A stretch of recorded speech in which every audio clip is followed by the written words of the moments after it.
The boardroom at Grayson Steelworks smelled faintly of old leather and desperation. Sunlight filtered through the floor-to-ceiling windows of the Dallas headquarters, glinting off the mahogany table that had seen 3 generations of Grayson Steel deals. Today, however, it felt like the scene of a funeral. Mine, apparently. My father, Richard Grayson, sat at the head of the table, posture rigid, a smug smile tugging at his lips as he prepared to deliver what he thought was the final word on my life. I was 32, the creative child who never quite fit the mold, or so they believed. "Well, Lena," he began, shuffling a thick stack of papers with exaggerated ceremony. "As discussed, your brother Patrick will inherit the ranch, the lake house, and the investment portfolio." He paused, savoring the moment like a slow sip of whiskey. "You get," he let the silence stretch for maximum impact, "Grayson Steelworks." From her seat beside him, my mother's lips curled in that familiar look of disdain, equal parts disappointment and pity.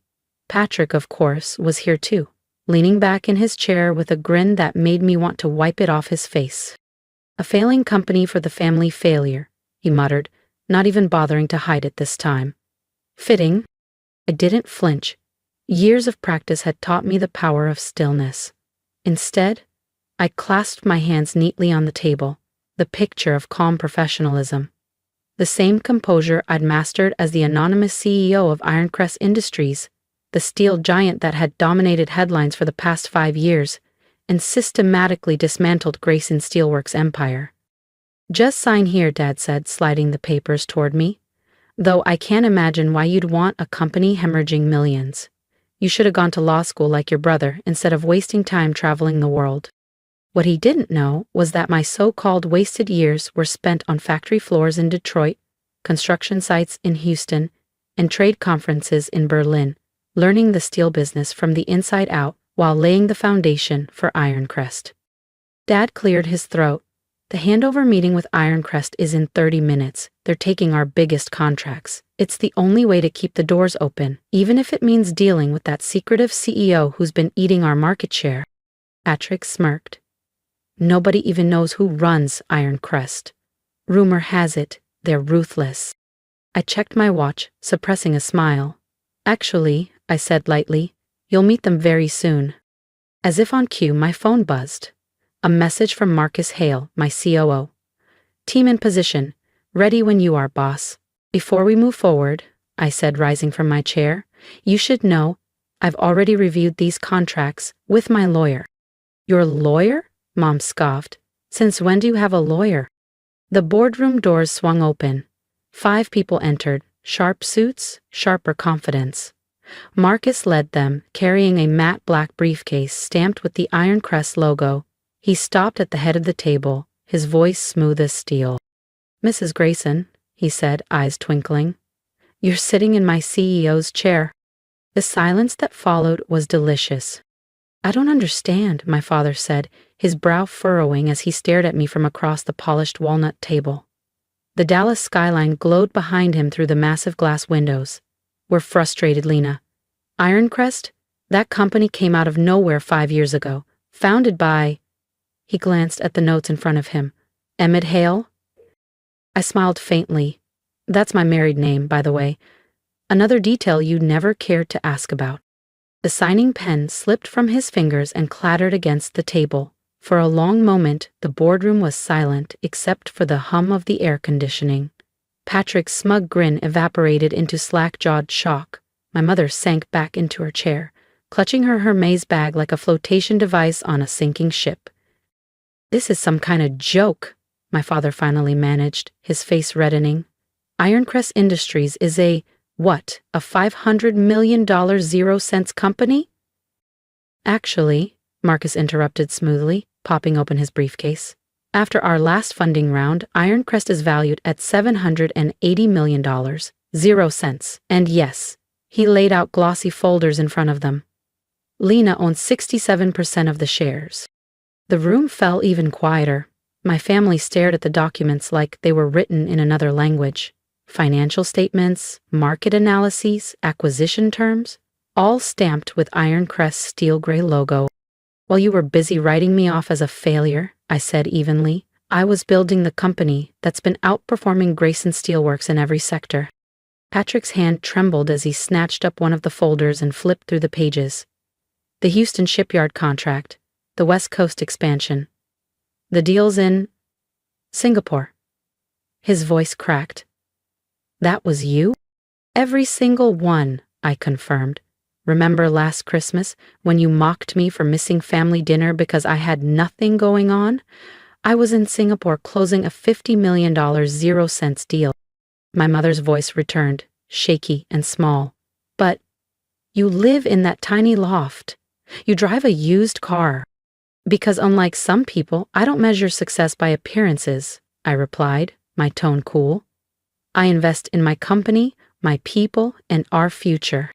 Marcus slid another set of documents across the table. Now, for the real reason we're here. These are Ironcrest terms for acquiring Grayson Steelworks. My father's face went from red to purple.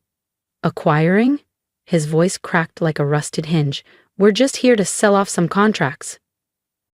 Dad, I leaned forward, folding my hands on the table. Grayson Steelworks is hemorrhaging money. Your market share has collapsed by 60% in 5 years. The only contracts keeping you afloat are the ones I deliberately left untouched. Until now. Patrick's voice was barely a whisper. You did this on purpose. You destroyed our family's company. No, I corrected, my voice steady as steel. I built something better. A company that values innovation, treats employees with respect, and doesn't rely on an outdated family name to stay relevant. The weight of my words hung in the room like a thundercloud ready to break.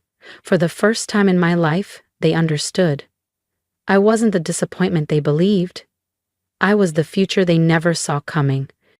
If you think this was satisfying, wait until you see how they react when I name my price. Subscribe now so you don't miss what happens next.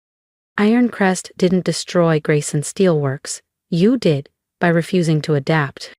I nodded toward Marcus, who tapped the tablet on the boardroom table. Our presentation illuminated the screen behind me.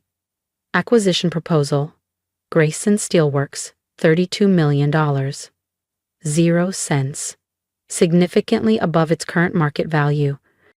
All employees will be retained, Marcus said crisply, with upgraded benefits and career development programs. The Grayson name will remain as a subsidiary brand. 32 million? My father scoffed, his voice dripping with contempt. But his eyes gave him away. Calculation, desperation.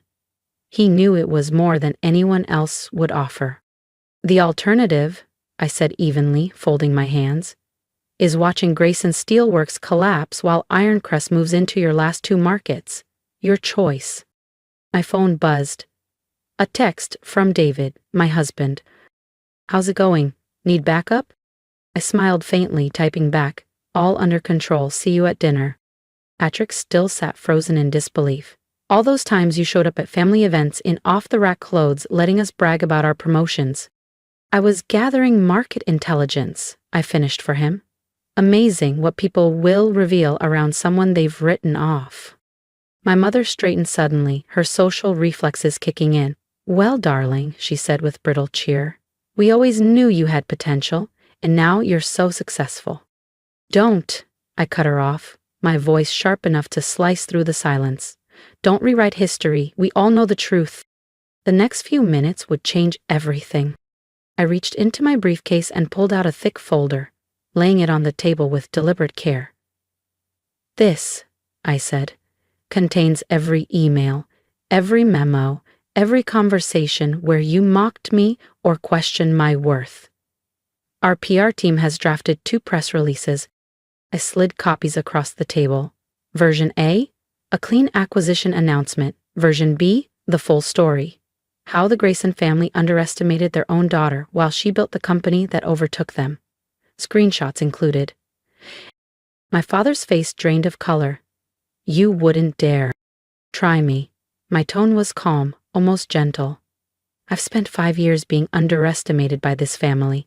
Imagine what the business world will think when they find out the mighty Graysons never noticed their biggest competitors sitting at this very table.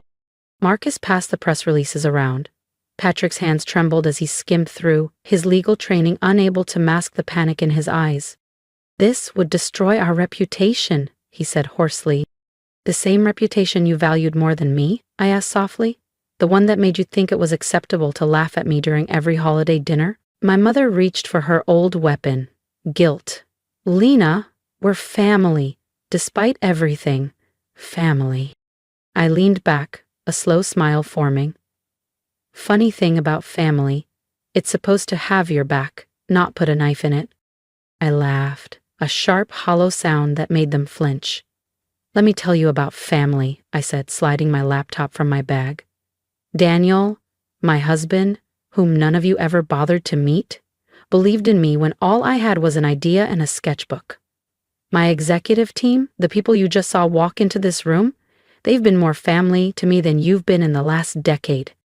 I flipped open the laptop, projecting Ironcrest's organizational chart onto the massive screen behind me. "See these names? Sarah in R&D, Mike in operations, Tom in sales? They were all Grayson Steelworks employees once, until you drove them away because you refused to see their worth. They're now department heads at Ironcrest with equity stakes." "You poached our people?" my father growled, his knuckles whitening on the table edge. "No," I corrected, my voice calm as steel. "I give opportunities to the people you undervalued, just like you undervalued me." Patrick, ever the pragmatist, had his head bent over the acquisition documents. "These terms," he muttered reluctantly. "They're actually generous." "Of course they are," I said smoothly. "Despite everything, I'm not cruel. I'm offering above-market value, job security for your employees, and a chance for the Grayson name to survive, under something that works." My phone buzzed again, a trading alert. Grayson Steelworks stock was already sliding as rumors of the acquisition leaked into the market. "You have 30 minutes to decide," I announced, rising from my chair. "My team will stay here to answer questions. I, however, have a lunch meeting with the governor about Ironcrest's new tech workforce initiative." My mother gasped. "The governor? Since when do you—" "Since I became one of Texas's largest employers," I cut in, slipping my laptop into my bag. "Amazing what building a $780 million 0-cents company does for your contact list." As I reached the door, Catherine's voice stopped me. "The inheritance papers. You never signed them." Glanced back, a faint smile tugging at my lips. "I don't need them. Keep the houses. Keep the investments. I built something better." I paused, just long enough for the next words to land. "Oh, and Mom, that tiny loft you mocked? It's actually the penthouse of a building I own. That used car, a custom Tesla, 2-year wait list. I just never needed to show off." The next few hours blurred. My parents signed the acquisition papers because they had no choice. Catherine, the family's legal ace, scoured the documents and found nothing to fight. By sunset, Ironcrest's acquisition of Grayson Steelworks was official. I chose press release A, the clean version, not out of mercy, but because success was revenge enough. That night, in the quiet of our penthouse, Daniel poured 2 glasses of champagne. "How does it feel?" he asked. I stared at the city lights and let out a slow breath. "Honestly, not as satisfying as I imagined. But necessary. I had spent years planning for this moment. But now I realized he was right." "You've outgrown their approval," Daniel said quietly, watching me from the balcony doors. "Exactly." I smiled, turning to gaze out at the glittering Dallas skyline from our penthouse. Beyond the glass, the city stretched wide, lights flickering like stars. The acquisition was done. Grayson Steelworks, a name that had once meant everything to my family, was now a subsidiary of the company they mocked me for dreaming about. "Ironcrest is expanding into Europe next quarter," I murmured. "And our workforce tech initiative, it'll open doors for thousands of people who'd never have the chance otherwise." Daniel stepped closer, his arm slipping around my waist. "Changing lives. That means more than any revenge, doesn't it?" I nodded slowly. It did. For years I thought proving them wrong would feel like victory. But standing here, with everything I'd built, I understood this was bigger than a grudge. My phone buzzed on the marble countertop. A text from Patrick. "I never knew, I'm sorry." I stared at the words for a long moment before setting the phone face down without replying. Some bridges, once burned, aren't worth rebuilding. The next morning, I stepped through the glass doors of Ironcrest headquarters. The air hummed with energy, screens lining the walls flashing news headlines. Ironcrest acquires Grayson Steelworks in landmark deal, strategic brilliance praised by analysts. Employees turned to greet me with smiles, nods, quiet respect. The family I had chosen, the family that had chosen me back. Marcus was waiting at my office door, his expression a mix of pride and readiness. "The Grayson transition team is here," he said. "What's our first move?" I sank into my chair, pulled up the strategic rollout plan on my sleek glass desk, and smiled. First move? We show them what real leadership looks like. Because this was never about revenge in the way they imagined, not about humiliating them at a boardroom table or watching their empire collapse. No, the best revenge is quiet, steady, undeniable. Building something so powerful, so impactful, that those who doubted you become nothing more than a forgotten footnote in your story. I glanced at the glowing headlines one more time before closing the screen. The past was done. The future was mine. I want to hear from you. Tell me, what would you have done if you were in my shoes? Would you have fought for their approval or walked away sooner? For years, I believed that proving myself to my family would make everything feel whole again. But the truth? The moment you stop chasing someone else's validation is the moment you take back your power. So, drop your thoughts in the comments. I want to know what you think. Was I right to handle it this way?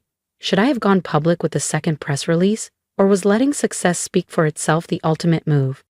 If you connected with my story, even for a moment, hit that subscribe button. Not just because there's more to come, and trust me there is, but because stories like this matter. They're reminders that sometimes the people who should cheer for us the loudest are the ones who doubt us most. And when that happens, you have two choices. Let their doubt define you, or let it ignite. Here's my advice to you, from someone who's lived it. Stop waiting for permission to chase what lights you up. Stop waiting for applause from people who might never clap for you.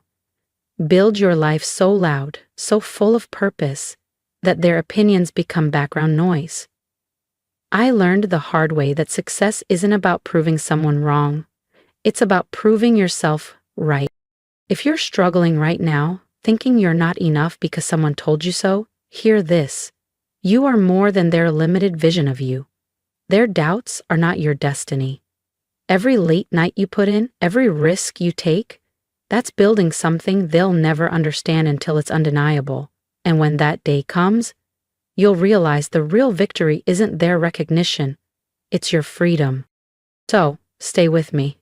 More stories, more truths, more strategies to rise above every you can't you've ever heard. They're coming. Hit subscribe, share this with someone who needs to hear it, and most importantly, leave a comment telling me one thing. What's the dream they said you couldn't achieve? And what's your next move?